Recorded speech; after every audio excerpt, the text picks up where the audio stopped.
Hello दोस्तों, स्वागत है एक बार फिर से आपका अपने खूबसूरत से YouTube चैनल पे। तो आज की वीडियो में हम डिस्कस कर रहे होंगे about the electricity chapter of 12 of class 10 CBSE board and all India में जो भी बोर्ड है सबके बोर्ड के लिए इंपॉर्टेंट होने वाला है चैप्टर और सबको ये समझ में आने वाला है। तो चलिए जल्दी से स्टार्ट करते हैं। तो पिछली वीडियो में हमने देख लिया था, इंट्रोडक्शन देख लिया था कि कहाँ से हिस्ट्री क्या है करंट का, कि कैसे करंट कहाँ से क्या बना, और चार्ज के बारे में हमने थोड़ी बहुत बात कर ली थी। तो उस दिन हम जब पढ़ रहे थे और बारिश आ गई थी उस दिन, तो हमने इतना देख लिया था कि प्लस प्लस यानी कि एक जैसे सेम चार्ज होंगे तो उनके बीच में होगा रिपल्सन, और वहीं पे माइनस माइनस भी एक जैसे के चार्ज है यानी कि नेचर इनका सेम है, तो इनके बीच भी हो जाएगा रिपल्सन। और जब इनका नेचर बदलेगा यानी कि प्लस माइनस होगा या माइनस प्लस होगा तो इनके बीच होगा अट्रैक्शन, यानी कि ये क्लोज आने की कोशिश करेंगे। तो अब हमारा नेक्स्ट जो बात करना है हमें आज, वो हमें बात करना है कि करंट क्या है। करंट क्या है ये तो हमने बात कर ली थी, लेकिन करंट को निकालने के लिए क्या कोई फॉर्मूला भी होता है? क्या करंट मेजर भी की जाती है? हाँ, मेजर तो की जाती है, क्योंकि बिजली का बिल तो आप कट के आता ही होगा। अगर करंट मेजर ना होती तो बिजली का बिल कट के कैसे आता भाई साहब? ये भी तो हो सकता है ना भैया। तो इलेक्ट्रिसिटी के बारे में हम बात करेंगे, तो इलेक्ट्रिसिटी या फिर इलेक्ट्रिक करंट दोनों चीज एक ही है। तो देखिए, इलेक्ट्रिसिटी होता क्या है? Rate of flow of charge. क्या होता है? Rate of flow of charge. तो ये होता है हमारे पास इलेक्ट्रिक करंट का लैंग्वेज। तो अगर हम इससे बात करें कि वाह क्या है, ये लिख तो दिया rate of flow of charge, तो मतलब इसका ये है कि कितने समय में कितना चार्ज फ्लो हो जा रहा है, मतलब कि कितने समय में हम कितने इलेक्ट्रॉन भेजे दे रहे हैं ना। कोई भी चीज लगा है, कोई भी अप्लायंस जल रहा है, कोई भी इंस्ट्रूमेंट लाइट से चलने वाला जल रहा है, तो उसमें कितने सेकंड में कितने इलेक्ट्रॉन्स मूव कर रहे हैं, वही होता है क्या? वही होता है हमारे पास क्या? वही होता है हमारे पास करंट का फॉर्मूला। तो आई बराबर कितने इलेक्ट्रॉन यानी कि चार्ज कितने समय में यानी अपॉन टी। तो ये हमारे पास होता है करंट का फॉर्मूला। और इस फॉर्मूले से अगर हम करंट की यूनिट निकालें तो क्यू यानी कि चार्ज की यूनिट है कूलाम, और वहीं पे टाइम की यूनिट तो पता ही है, सेकंड की बात है, यानी कि सेकंड है टाइम। तो हमारे पास एक यूनिट यहाँ से ये निकल आती है कूलाम पर सेकंड। दूसरी यूनिट जो हमारे पास है वो क्या है? एम्पियर, जो कि बेसिकली ज्यादा ही यूज होती है। क्या है? एम्पियर। तो एम्पियर को डिस्कवर किया या फिर एम्पियर का जो नाम रखा गया वो एक साइंटिस्ट थे, जिनके मान सम्मान योगदान के कारण उनको नाम दिया गया। वो साइंटिस्ट थे एंद्रे मेरी एम्पियर। क्या नाम था उन साइंटिस्ट का भाई साहब? एंद्रे मेरी एम्पियर। एंद्रे मेरी एम्पियर। अब ये शायद फ्रेंच साइंटिस्ट थे। तो एंद्रे मेरी एम्पियर कहाँ के साइंटिस्ट थे? फ्रेंच के साइंटिस्ट थे। और इन्होंने बहुत सारी मेहनत की थी करंट को मेजर करने के लिए, या फिर करंट पर डिस्कवरी की होगी, तभी उनके सम्मान में इसका नाम दे दिया गया। अब ऐसे ही थोड़ी ना किसी यूनिट का नाम एम्पियर पे दे देंगे, जो मतलब करंट एक फंडामेंटल यूनिट है ना। तो फंडामेंटल यूनिट में किसी साइंटिस्ट का नाम डालना ये बहुत अच्छी बात है, मतलब कि बहुत ऊंचे लेवल की बात है। तो ये इनकी SI यूनिट्स होती हैं दोनों। और अगर बात कर लें कि करंट स्केलर है या वेक्टर, तो करंट क्या है? करंट भी स्केलर है। लेकिन करंट स्केलर है मतलब कि अदिश राशि है, इसका मतलब ये नहीं है कि इसके लिए डायरेक्शन फिक्स नहीं होगी। करंट की डायरेक्शन भी फिक्स होती है, जो कि बहुत ही दिक्कत वाली बात दे जाती है, क्योंकि क्या कहता है स्केलर? स्केलर कहता है हमारे पास मैग्नीट्यूड हो, हम काम चला लेंगे, और वेक्टर कहता है हमारे लिए डायरेक्शन भी हो। लेकिन करंट के फंडे में हमें देखने को क्या मिलता है? इसमें क्या होता है? इसमें डायरेक्शन भी होती है और उसी के साथ साथ मैग्नीट्यूड तो होता भी है, लेकिन ये एक लॉ को फॉलो नहीं करता है। वो लॉ क्या होता है? वो लॉ होता है वेक्टर सम, यानी कि वेक्टर सम का जो लॉ होता है, वेक्टर सम लॉ, ये फॉलो नहीं कर पाता है करंट। यानी कि करंट 1 + 2 + 3 ऐसे तो ऐड होके एम्पियर में निकल आता है, लेकिन जब बात आती है करंट एक ही साथ अलग अलग डायरेक्शन में 3D में फ्लो हो, तो वो नहीं हो पाता है। मतलब कि अगर बात करें 3I + 4J + 4K, तो ऐसे ऐड होके करंट 4 4 16 7 8 के नहीं हो पाता है। ये करंट रूल नहीं फॉलो कर पाता है। बेसिकली वेक्टर सम आपको अभी तो पढ़ाया नहीं किया होगा, क्योंकि वेक्टर का जो अलजेब्रिक चीजें हैं मैथ में वो फर्स्ट ईयर में आती हैं। तो आपको बस याद कर लेना कि स्केलर क्यों होता है। मेन रीजन यही होता है कि जो करंट है वो वेक्टर सम को फॉलो नहीं करता है, इसीलिए करंट भी स्केलर होता है। अब इसके बाद करंट की डायरेक्शन होती है भैया आपने बताया, तो करंट की डायरेक्शन निकालेंगे कैसे, तो करंट की डायरेक्शन कैसे निकालेंगे हम वो देखते हैं। तो इतना आपने लिख लिया होगा, नोट्स बना लिए होंगे। नोट्स क्या है, इसको आप रफ नोट बना सकते हैं, बाकी फेयर नोट्स आपको कुछ दिन के बाद डिस्क्रिप्शन बॉक्स में मिल रहे होंगे। तो चलिए इसको इरेज करते हैं। अब भैया हम देखते हैं कि करंट कैसे चलता है, करंट कैसे चलता है और इलेक्ट्रॉन कैसे भागते हैं, साथ में इलेक्ट्रॉन भी देखेंगे। तो इलेक्ट्रॉन तो आपको पता ही है कि इलेक्ट्रॉन कैसे चलते हैं, इलेक्ट्रॉन चलते हैं जब उनको कोई ऐसी चीज उनके साथ आ जाए, प्लस के माइनस की तरफ चलते हैं इलेक्ट्रॉन, ये कह सकते हैं। लेकिन ये कहना गलत होगा क्योंकि प्लस माइनस की अट्रैक्शन है, लेकिन चलते ऐसे ही है क्योंकि उसी चीज का विरोध करने पे, प्लस माइनस का विरोध करने पे उसमें बनता है एक प्रेशर, और उसी प्रेशर के कारण उसमें बनती है, क्या कह सकते हैं हम, चार्ज फ्लो करने की पावर आ जाती है। चलिए ऐसे नहीं, हम देखते हैं। तो मान लीजिए हमारे पास ये एक वायर है, बहुत प्यारा सा वायर तो नहीं कह सकते इसको, बहुत खतरनाक भी नहीं कह सकते हैं। अब आप सोच रहे हैं कि वायर गोल, ये सिलेंडर शेप का वायर कहाँ बना दी भैया। हाँ, तो देखिए जो फिजिक्स है उसमें हमें जो सारे मानने हैं वायर, वो सिलेंडर शेप के ही मानने हैं। वायर की लेंथ हमारे पास कितनी है, L है। वायर का जो क्रॉस सेक्शन एरिया है वो हमारे पास A है। क्रॉस सेक्शन एरिया का मतलब ये है कि इसका जो सिलेंडर का ऊपर वाला मुक्का भाग होता है उसको हम क्रॉस सेक्शन एरिया कहते हैं, एरिया ऑफ क्रॉस सेक्शन। तो ये क्या है हमारे पास, एरिया ऑफ क्रॉस सेक्शन। अब क्रॉस सेक्शन हम कहीं से बना सकते हैं, इसके बीच से भी ऐसे काट के इसका क्रॉस सेक्शन एरिया बना सकते हैं। तो जरूरी नहीं कि लास्ट में सिलेंडर के कोने में होते हैं तो इसमें भी कोने पे हो, हम जहां चाहेंगे वहां पे हम एरिया ऑफ सेक्शन बना सकते हैं, कोई भी बंदिशें नहीं है। ठीक, तो जो एरिया ऑफ क्रॉस सेक्शन है वो क्या है, ए है हमारे पास।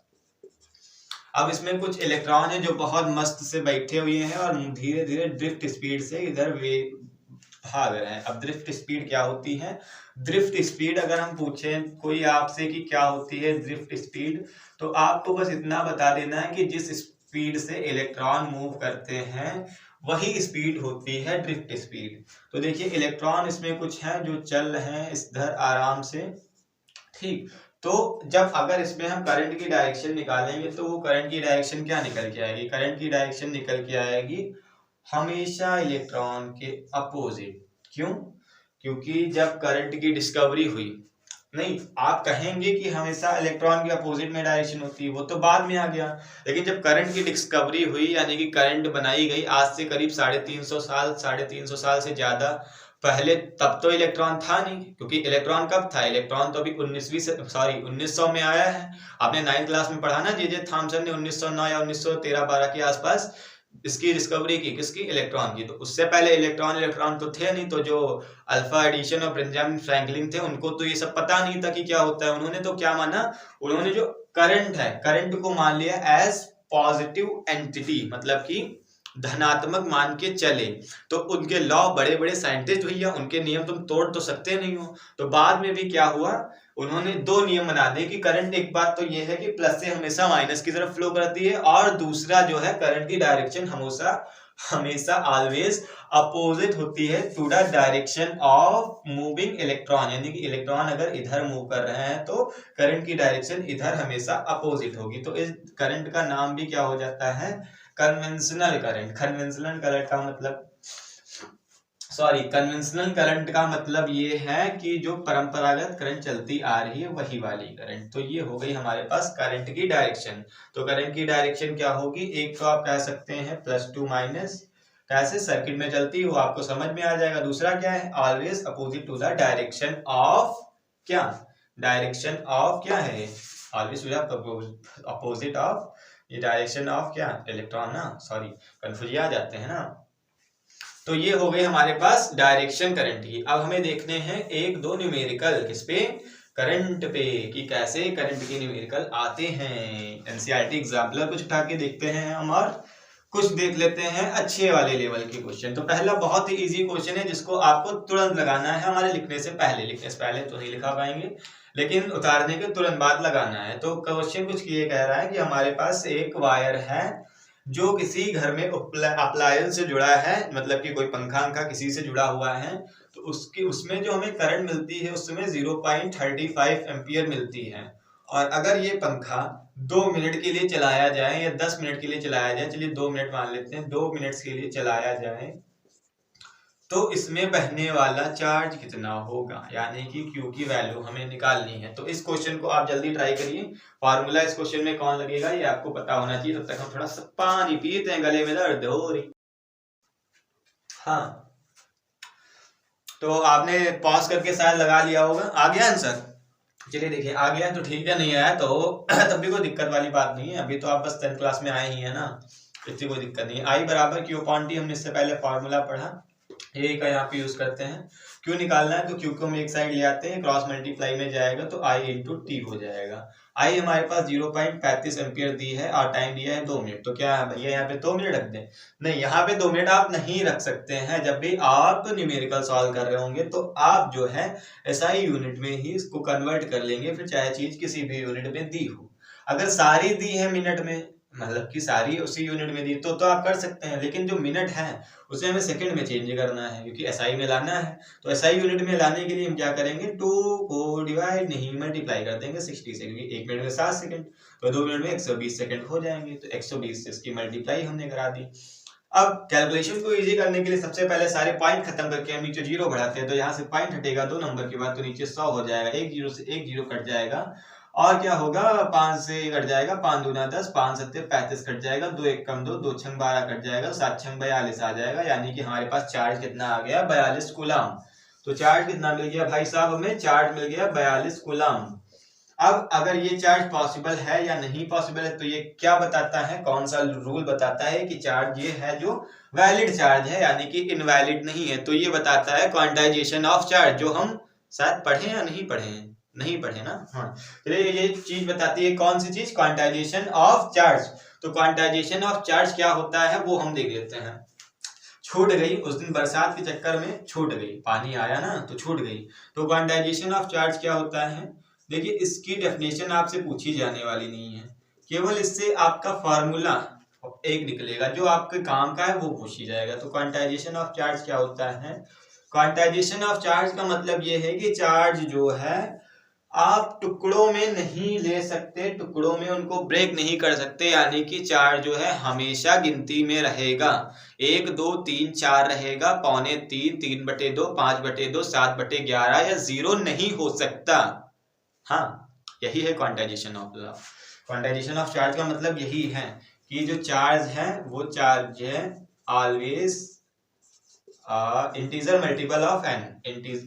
Charge always integer multiple, integer तो आपको पता ही होगा ना, इतना तो मैथ जानते ही होंगे, बेसिक चीजें, ऑफ n। अब n जो इसमें है कहाँ से आया, अच्छा फॉर्मूला भी नहीं लिखा, Q बराबर NE, ये जो है फॉर्मूला होता है, प्लस माइनस यहाँ इसलिए लगाया है क्योंकि n की वैल्यू प्लस में भी हो सकती है और n की वैल्यू माइनस में भी हो सकती है। n की वैल्यू हमारे पास स्टार्ट हो जाएगी 1 2 से और ऐसे ही चलती जाएगी कंटिन्यू, और चाहे तो इसे माइनस में भी स्टार्ट कर सकते हैं, -1 -2 -3 ऐसे ही चलती जाएगी। तो क्वांटाइजेशन चार्ज का मतलब क्या हो गया कि चार्ज को हम टुकड़ों में ब्रेक नहीं कर सकते, टुकड़ों में ब्रेक कर नहीं कर सकते, मतलब कि 3/2 कूलम चार्ज पॉसिबल नहीं है, 4/5 कूलम चार्ज पॉसिबल नहीं है।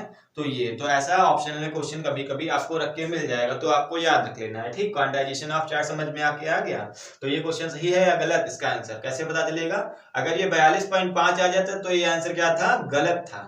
क्यों गलत था भैया, क्योंकि 42.5 हो गया ना, 42.5 हो गया, 42.5 कूलम चार्ज एग्जिस्ट नहीं करता। ये कौन कहता है, क्वांटाइजेशन ऑफ चार्ज का लॉ, जिसे किसने दिया था, आर.ए. मिल्टन एक साइंटिस्ट थे जिन्होंने दिया था। अब साइंटिस्ट तो बहुत हैं, आप कितने नाम याद रखेंगे, बस आपको सुनना है।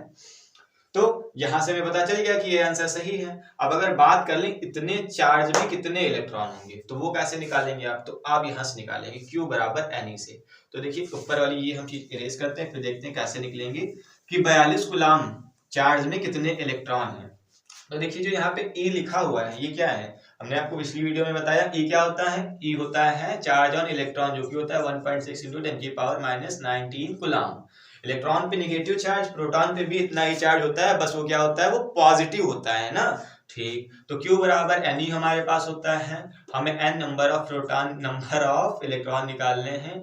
एक साइड में लाएंगे, इलेक्ट्रॉन को नीचे भेजेंगे, क्यों 42 है, ये 1.6 × 10⁻⁻19 है। कैलकुलेशन इजी करने के लिए पॉइंट हटा के ऊपर 0 बढ़ाएंगे, इसको 16 से काटेंगे, 16 दूनी 32 बचा 10, 1 0, 16 संग 96, 16 दूनी 32, 16 छंग 96, नहीं 16 दूनी 32, यहाँ पे बचा 10 और ये 100, 16 छंग 96, 26 आ गया, पॉइंट लगाएंगे, 4 बचा, 16 दूनी 32, तो ऐसे ही चलता चलता चला जाएगा। 26.2 इंटू 10 की पावर माइनस की 19, अभी नीचे है, ऊपर जाएगी तो माइनस की 19 प्लस की 19 हो जाएगी। तो हमें कितने इलेक्ट्रॉन्स मिल गए, कितने इलेक्ट्रॉन मिल गए, इतने कितने देखिए ना कितने मिले हैं, 26.2 इलेक्ट्रॉन्स। अब आप सोच रहे होंगे भैया ये भी तो पॉइंट में आया है, नहीं, तो ये पॉइंट में नहीं है, ये क्या है, ये आपकी आंखों का भ्रम है। चलिए इस भ्रम को हम अभी दूर करते हैं। कैसे दूर करना है, आपको लग रहा होगा 26.2 है, लेकिन ये जो पीछे लगी 10 की पावर 19, ये जितने पॉइंट इसके पीछे लगा तो 19 से कम पॉइंट होंगे तो उसको गायब कर देगी। मतलब कि ये क्या हो सकता है, 26.2 है, हम ये पॉइंट हटा दें, अगर हटा दे पॉइंट, हटाया पॉइंट, चलो ठीक, नीचे आ गया, कहा हमारे पास 10 आ गया। 10 की पावर 19 से हम एक उदाहरण ले लें, 10 की पावर अलग अलग मतलब की लिख लें, 10 की पावर 18 और 10 की पावर 1, ये एक लगाओ या ना लगा पावर सेम रहता है। इतनी में तो वैसे ही पता ही है भैया, 10 कट गया, लो अब तो नहीं है ना पॉइंट में, 262 इंटू 10 की पावर 18 इलेक्ट्रॉन, अब तो पॉइंट में नहीं है। मतलब कि पावर लगी होती तो पॉइंट में चल जाता है, क्योंकि पावर जो है वो पॉइंट को हैंडल कर लेती है ना, तो इसलिए चल जाता है। हाँ, तो इलेक्ट्रिक करंट हो गया, क्वांटाइजेशन लॉ हो गया हमारे पास चार्ज का। अब हमें क्या देखना है, अब हमें भैया देखना है कि जो चार्ज है, चार्ज को एनर्जी देंगे ना, हमने पिछली वीडियो में बात की थी कि चार्ज क्या है, चार्ज एक वेल टाइप का चीज है। मतलब कि चार्ज है मैटर का पार्टिकल और वेल्ला पार्टिकल है। वेल्ला पार्टिकल का मतलब क्या है कि चार्ज को अगर हम थोड़ी सी एनर्जी दे दें तो क्या कहेगा, मैं चला मैं चला मैं चला। तो वो एनर्जी देंगे कैसे, एनर्जी को देने के तरीके क्या है, तो वो एनर्जी जो दी जाती है वो या तो हम बैटरी से दे सकते हैं या तो हम सेल से दे सकते हैं। डीसी करंट की बात है, क्योंकि आपको पूरी फिजिक्स जो है कक्षा 10 की डीसी करंट में ही पढ़नी है। एसी करंट आपको कक्षा 12 में देखने को मिल जाएगा। तो जो हम बैटरी और सेल देते हैं उसके बीच में एक चीज होती है, वो क्या होती है, पोटेंशियल डिफरेंस। पोटेंशियल डिफरेंस होती है। तो अब हमें देखना है कि पोटेंशियल डिफरेंस होता क्या है। ये वही चीज है जिसके कारण का जो चार्ज है वो फ्लो होता है। बिना पोटेंशियल डिफरेंस के चार्ज फ्लो नहीं होगा। जब तक कि किसी चीज बीच में पोटेंशियल डिफरेंस नहीं होगा तब तक कि चार्ज फ्लो नहीं होगा। अगर पोटेंशियल डिफरेंस जीरो है तो चार्ज जहां पे है वहीं पे रहेगा, यानी कि चार्ज एट रेस्ट रहेगा। ठीक, समझ में आ गया? नहीं आया? चलिए देखते हैं।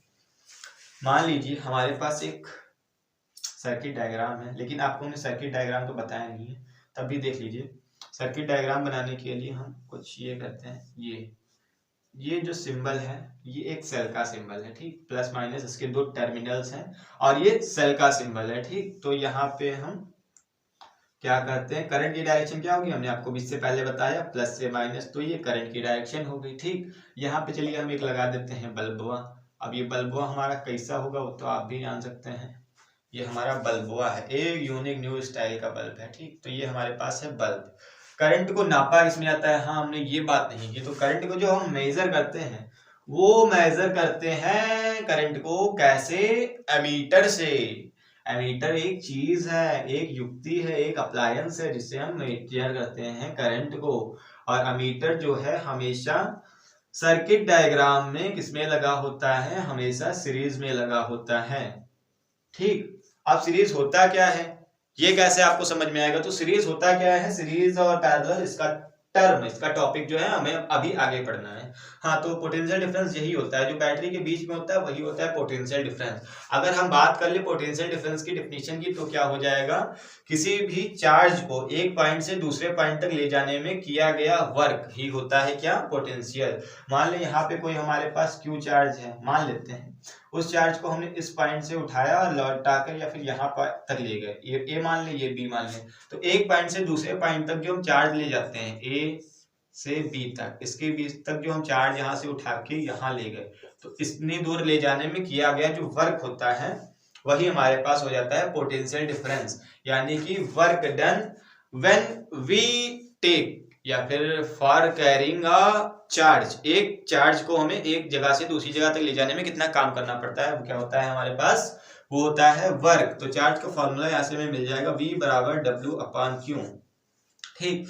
W/Q अगर हम यहाँ से इसकी यूनिट निकालने की बात करें तो निकल जाएगी, क्योंकि W क्या होता है, W होता है वर्ग, वर्ग की यूनिट होती है हमारे पास जूल, और Q क्या होता है चार्ज, चार्ज की यूनिट होती है हमारे पास कूलाम। तो अगर इसका पहला यूनिट हो गया जूल और कूलाम, और जिसका दूसरा यूनिट है साइंटिस्ट के नाम पे वो है वोल्ट। क्या है, वोल्ट। अब ये एक साइंटिस्ट थे, इनका नाम था अलेसांद्रो वोल्टा। इनका पूरा क्या नाम था, इनके जो साइंटिस्ट थे उनका नाम था अलेसांद्रो वोल्टा। तो ये एक जर्मन साइंटिस्ट थे, ठीक। तो इनके नाम पर जो है वोल्ट का, यानी कि जो पोटेंशियल डिफरेंस है उसका यूनिट दे दिया गया। पोटेंशियल डिफरेंस क्या होता है, किसी एक पॉइंट से दूसरे पॉइंट तक किसी चार्ज को ले जाने में किया गया कार्य, या फिर ले जाने में किया गया जो वर्क होता है, वर्क डन जो होता है वही होता है पोटेंशियल डिफरेंस। पोटेंशियल डिफरेंस यानी कि यहाँ पे डेल्टा लग जाएगा, यानी कि फाइनल माइनस इनिशियल के लिए डेल्टा लगा देंगे कि पहले ले गए तब इतना डिफरेंस था, यानी डिफरेंस का मतलब ये है कि पोटेंशियल बदलेगा बीच में, पोटेंशियल फिक्स नहीं रहेगा, ठीक। तो ये हो गया पोटेंशियल डिफरेंस। अब पोटेंशियल डिफरेंस तो समझ लिया हमने, लेकिन पोटेंशियल नहीं समझा। तो अब हमको समझ लेना है पोटेंशियल क्या होता है। तो पोटेंशियल बेसिकली ये होता है कि इन्फिनाइट से, फ्रॉम इन्फिनाइट किसी चार्ज को, किसी पॉजिटिव चार्ज को, किसी पॉजिटिव चार्ज को किसी ऐसे प्लेस पे लाने पे जहां पे पहले से इलेक्ट्रिक फील्ड का एरिया हो। इलेक्ट्रिक फील्ड का एरिया हो कहने का मतलब है ये है कि जहां पे पहले से चार्ज हो, चार्ज से ही इलेक्ट्रिक फील्ड आता है, ठीक। आपको इलेक्ट्रिक फील्ड इग्नोर करना है, इग्नोर, क्योंकि आपको पढ़ना नहीं है।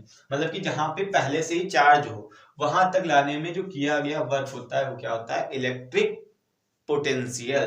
तो पोटेंशियल और डिफरेंस, सॉरी, तो पोटेंशियल और पोटेंशियल डिफरेंस के बीच जो डिफरेंस है वो आपको समझ में आ गया होगा।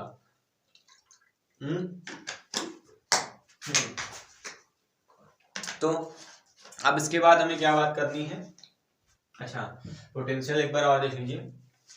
पोटेंशियल और पोटेंशियल डिफरेंस के बीच में डिफरेंस क्या है, कुछ भी नहीं है, फॉर्मूला वही रहेगा, दोनों की यूनिट वही रहेंगी। जो मेन डिफरेंस आता है वो ये आता है कि पोटेंशियल डिफरेंस में जो है एक चार्ज को एक पॉइंट से दूसरे पॉइंट तक ले जाया जाता है, यानी कि इसमें पॉइंट जो है फिक्स है। और वही अगर हम पोटेंशियल की बात कर लें तो उसमें केवल एक चार्ज को जो है इन्फिनाइट से ऐसी जगह लाना होता है जहां पे पहले से चार्ज प्रेजेंट हो, ठीक। तो ये होता है हमारे पास पोटेंशियल डिफरेंस और पोटेंशियल। बात कर लें कि पोटेंशियल कैसे मेजर करते हैं। तो पोटेंशियल मेजर करने के लिए हमारे पास एक अप्लायंस होता है, उस अप्लायंस को हम जो डायग्राम, सर्किट डायग्राम में उसके साथ हमेशा लगाते हैं पैरेलल में। तो ये वोल्ट मीटर है, उस अप्लायंस का नाम क्या होता है, नाम वोल्ट मीटर। वोल्ट मीटर से हम वोल्टेज नापते हैं, और इसको हमेशा किस में लगाया जाता है, इसको हमेशा हम लोग लगाते हैं पैरेलल में, ठीक। तो सीरीज पैरेलल क्या है, इसमें आप कंफ्यूज ना होइए, दिक्कत वाली कोई बात नहीं, अभी आगे हम लोग देख लेंगे। तो ये हो गया हमारे पास वोल्टेज। अब वोल्टेज पे न्यूमेरिकल की बात करें अगर, तो न्यूमेरिकल छोटा सा एक लगा लेते हैं हम लोग। बात कर लें वोल्टेज के न्यूमेरिकल की, तो वोल्टेज का न्यूमेरिकल देखना है ना हमें। तो वोल्टेज का जो हमारे पास न्यूमेरिकल है वो ये है कि एक बैटरी है जो हमारे पास कितने वोल्ट की है, वो है हमारे पास 12 वोल्ट की बैटरी है, ठीक। तो वो जो बैटरी है उसमें चार्ज है कितना, उसका चार्ज जो है वो है हमारे पास 10 कूलाम। तो इस बैटरी का जो वोल्टेज है, यानी कि ये 12 वोल्ट जो है, इसे एक स्थान से दूसरे स्थान तक ले जाने में कितना हमें वर्क करना पड़ेगा। मतलब कि हमारे पास एक बैटरी है 12 वोल्ट की, ठीक, उसमें जो चार्ज है वो है 10 कूलाम। तो उस 10 कूलाम चार्ज को, 12 वोल्ट की बैटरी है, ठीक, मान लेते हैं ये यही 12 वोल्ट की मान लें बैटरी, और यहाँ कहीं पे 10 कूलाम चार्ज रखा है। तो 10 कूलाम चार्ज को एक जगह से दूसरी जगह ले जाने में कितना वर्क डन हमें करना पड़ेगा वो निकालना है। तो हमें वर्क डन निकालना है, तो V बराबर W/Q होता है, ठीक। तो यहाँ से W बराबर क्या हो जाएगा, V इंटू Q।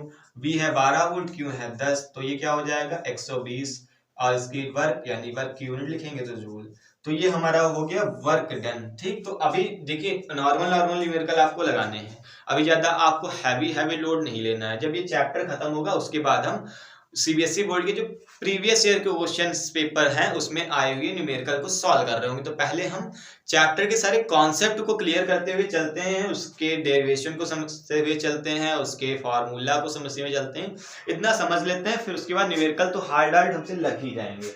जब इतना समझ में हमें आ जाएगा तो आगे का हम देख लेंगे, कोई ज्यादा दिक्कत हमें नहीं आने वाली है। ठीक, तो हमने पोटेंशियल समझ लिया, पोटेंशियल डिफरेंस समझ लिया। अब इसके बाद हमें समझना है क्या, ओम्स लॉ। तो ओम्स लॉ क्या होता है अब हमें ये समझना है, लेकिन ओम्स लॉ को समझने से पहले हम समझ लेते हैं कि सर्किट डायग्राम क्या होता है। बेसिकली एक सर्किट डायग्राम बनाने के लिए हमारे पास कौन कौन सी चीजें होनी चाहिए।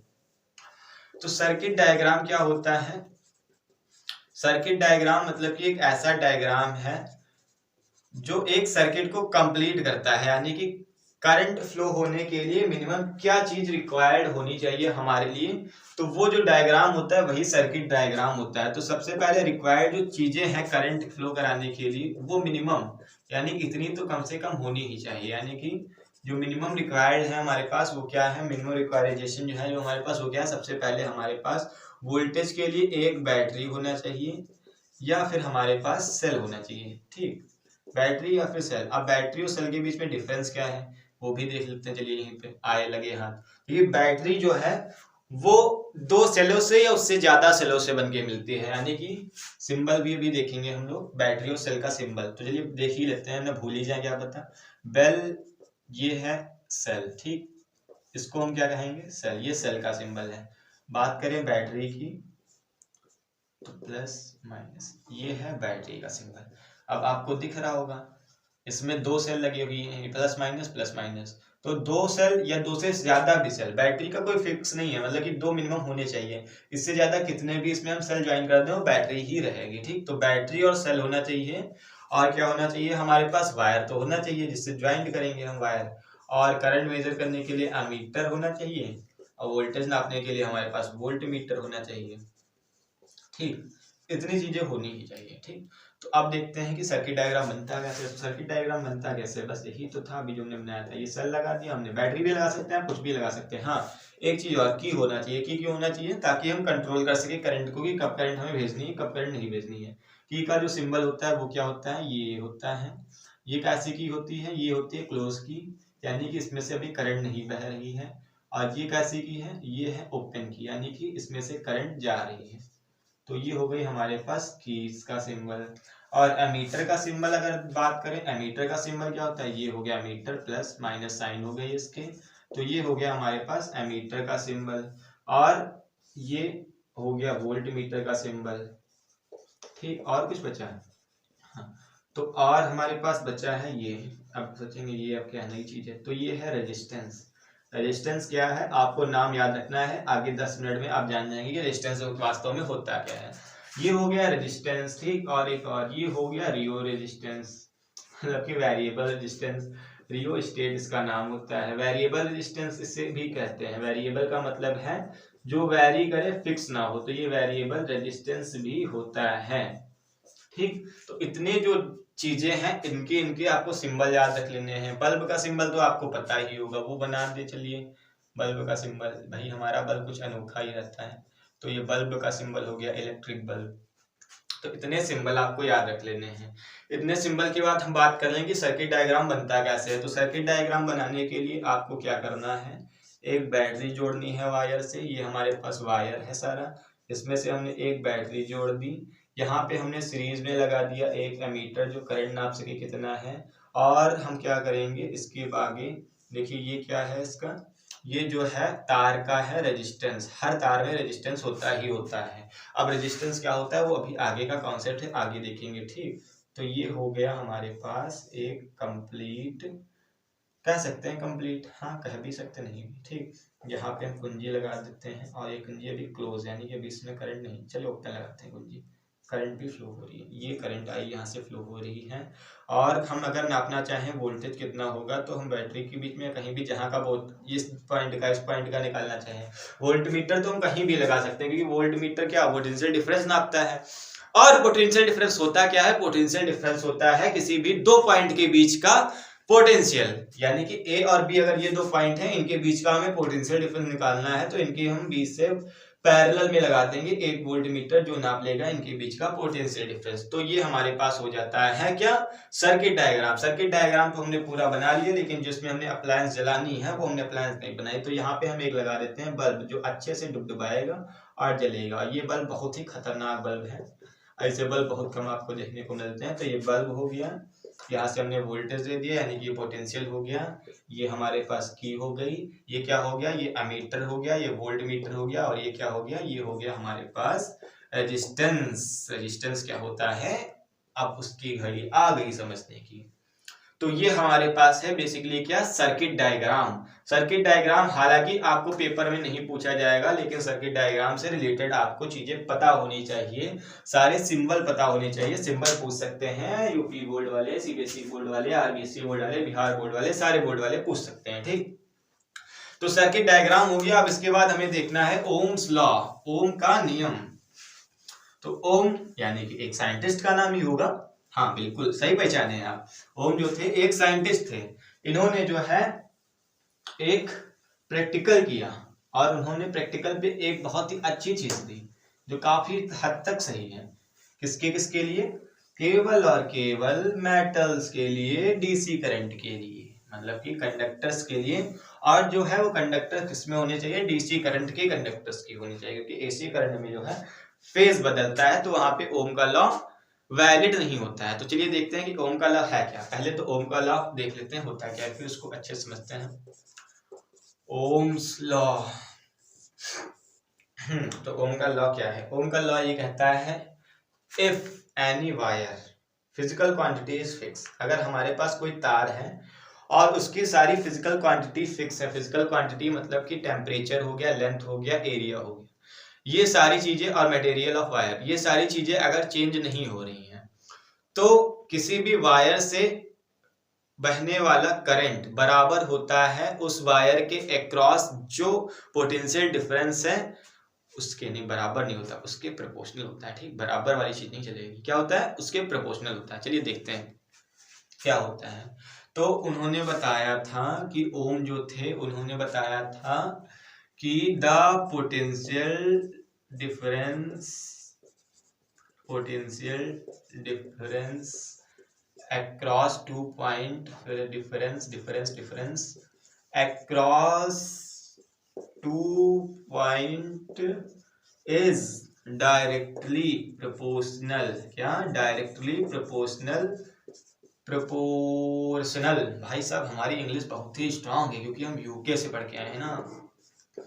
प्रोपोर्शनल क्या होता है, directly proportional to the flowing current, to the current ही लिखते हैं सीधे हम लोग, टू द करंट। अब इसकी बढ़िया तो ये डिफिनेशन नहीं कह सकते हैं, लेकिन उन्होंने बताया कुछ ऐसा ही। प्रोपोर्शनल होता है क्या, प्रोपोर्शनल होता है किसके, करंट के, यानी कि V प्रोपोर्शनल टू I। ये जो था ये किसने बताया, ओम ने, ये बताया दिया ओम ने। अब फिर भैया ने चच्चा ओम सर जो थे उन्होंने क्या किया, ओम सर ने किया ये कि यहाँ से प्रोपोर्शनलिटी का साइन हटाया और उसके बाद हमें यहाँ मिल गया R आई, हो गया V बराबर आई आर, आयर। तो ये हमें फॉर्मूला याद करके रखना है। ये ओम्स लॉ हमें, ओम के नियम से हमें फॉर्मूला मिल गया। ठीक, इसमें जो R है वो है कांस्टेंट, और उस कांस्टेंट का नाम क्या है जिसका आप इंतजार कर रहे थे, वो घड़ी आ गई। इसी कांस्टेंट का नाम है रेजिस्टेंस। रेजिस्टेंस किस पे डिपेंड करता है, रेजिस्टेंस 4 चीजों पे डिपेंड करता है, लेंथ, एरिया, मटेरियल, टेम्परेचर, इन चीजों पे डिपेंड करता है। इस ओम लॉ की कंडीशन ये है कि इसमें जो है फिक्स होना चाहिए, क्या, यानी कि चेंज ना हो, कांस्टेंट हो। क्या कांस्टेंट हो, अगर ये चीजें कांस्टेंट है तभी ओम का लॉ वैरी करेगा, यानी कि लागू होगा। वैरी करेगा नहीं मतलब वैलिड रहेगा। पहली चीज हो गई हमारे पास लेंथ, दूसरी चीज हमारे पास एरिया, तीसरी चीज हमारे पास मटेरियल ऑफ वायर, और चौथी चीज हमारे पास टेम्परेचर। अगर ये सारी चीजें हमारे पास फिक्स है, मतलब कि ये सारी चीजें बदल नहीं रही हैं, तो ये ओम का लॉ हमें काम आ जाता है। ये ओम का लॉ वैरी होता है। तो यहाँ से अगर रेजिस्टेंस का फॉर्मूला निकालें तो हमारे पास आ जाता है V/I। ठीक, V/I हमारे पास आ जाता है। अब रेजिस्टेंस होता है क्या, ये हम आगे देखते हैं, लेकिन आगे की ओर रेजिस्टेंस की हम डेफिनेशन देखेंगे। इसका फॉर्मूला जो हमने यहाँ ही देख लिया है, तो इसका हम यूनिट भी यहीं देख लेते हैं। ठीक, तो देखिए रेजिस्टेंस की एक यूनिट तो यहाँ से निकल आएगी, V वोल्टेज, I करंट, तो वोल्टेज वोल्ट अपॉन एम्पियर हो गई पहली रेजिस्टेंस। तो पहली यूनिट तो ये हो गई रेजिस्टेंस की। दूसरी जो यूनिट होती है वो रेजिस्टेंस की यूनिट किसके नाम पे है, ओम के नाम पे। क्यों, क्योंकि ओम ने रेजिस्टेंस दिया, कांस्टेंट निकाला तो ओम ही ने। अब ओम का जो पूरा नाम है, जो ओम जो साइंटिस्ट थे इनका पूरा नाम था क्या, सर साइमन ओम। ये क्या थे? साइमन ओम इनका पूरा नाम था और ये शायद जर्मन साइंटिस्ट थे। तो इन्होंने जर्मन फिजिसिस्ट थे और इन्होंने ये ओम का लॉ दिया। तो ओम की क्या हो गई? यूनिट हो गई, सॉरी रेजिस्टेंस की जो यूनिट हो गई वो ओम हो गई। ओम का ये सिंबल है, ये ग्रीक का ओम है, ऐसे ग्रीक में बनता है ओम। ठीक, तो अब हमें देखना है कि रेजिस्टेंस होता क्या है, रेजिस्टेंस का क्या इफेक्ट पड़ता है एक अप्लायंस पे, एक वायर पे, वोल्टेज पे, करंट पे, और इसके बीच का हमें ग्राफ भी समझ लेना है ओम के लॉ का। ओम के लॉ का पहले ग्राफ भी देख लेते हैं हम। तो ओम के लॉ का ग्राफ क्या है? Directly proportional. और कोई चीज डायरेक्टली प्रोपोर्शनल होती है तो उसका ग्राफ कैसे बनता है वो आपको याद होगा। उसका ग्राफ बनता है स्ट्रेट लाइन। आपने 9th क्लास में मोशन डिस्प्लेसमेंट में देखा ही होगा, जब आपने वहां पे वेलोसिटी के लिए ग्राफ बनाया होगा। तो इसका जो ग्राफ हमें मिलेगा वो कुछ ऐसे मिलेगा। ठीक, ये अगर हम मान लें करंट इस डायरेक्शन में है, वोल्टेज इस डायरेक्शन में, तो इसका ग्राफ ये स्ट्रेट लाइन में हमें मिल जाता है। ये स्ट्रेट लाइन क्या कहलाती है? इस स्ट्रेट लाइन का नाम स्लोप होता है। बस आपको याद रख लेना कि इसको कहते हैं क्या? स्लोप। ये हमें ये शो करता है कि जितनी हम इधर से करंट इंक्रीज करेंगे उतना ही वोल्टेज बढ़ेगा, या जितना वोल्टेज बढ़ेगा उतनी ही करंट बढ़ेगी।